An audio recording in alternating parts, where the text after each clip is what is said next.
Hello everybody. In the current affairs this week, the week ended 5th of January 2025. This week marked the end of an eventful year 2024. And like all the years which end, they give some kind of learnings. And the learnings in respect of the year 2024 on the financial front were also something which one needs to quite minutely understand. The first learning was that in the investment circles, it is always said that the mid-cap and the small-cap stocks in India are richly valued and the investment opportunity lies in large-cap stocks. But in the year 2024, the Nifty 50, which comprises of large cap stocks and the prominent stocks in India, was just up by 10%. The Nifty mid cap was up by 24% and the Nifty small cap was up by 27%. So the learning was that what matters is where lies the growth in which sectors and which companies. The market cap, may it be large, mid or small, does not matter much, but the stock market gives valuations and appreciation to companies where they see growth. The next learning of the year 2024 was that diversification of assets is very important.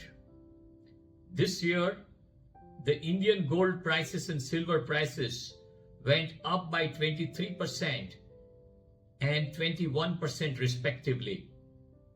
Gold continues to be an investment or a commodity which is sought for, especially by the central banks world over, who have been slowly and steadily transferring their reserves more and more into gold. According to the latest data released by the Reserve Bank of India, in the year 2024-25, which is the current year, till date, the RBI has increased its reserves in gold by at least 50 tons. So the central banks across the world are the major buyers. The other buyers of gold were people who are skeptical about the currencies which are issued by the central bank of each countries. So this led to a major buying in gold alongside stock market appreciation or buying of stocks. The third and one of the most important learnings this year, which is 2024, which passed, was that the best companies are maybe not the best investment ideas. This year, the best blue chip companies, the biggest companies, most admired companies like Asian Paints was down by 33%, Nestle was down by 18%, Hindustan Lever was down by 13%, and Reliance Industries, one of the biggest companies in our country, this year was down by 6% on the stock market. So the biggest companies are maybe not the best investment ideas. The best investment ideas are the ones which are picked up by fund managers with a lot of study, which offer a lot of growth potential, and those are the companies which have created value and return for the investors.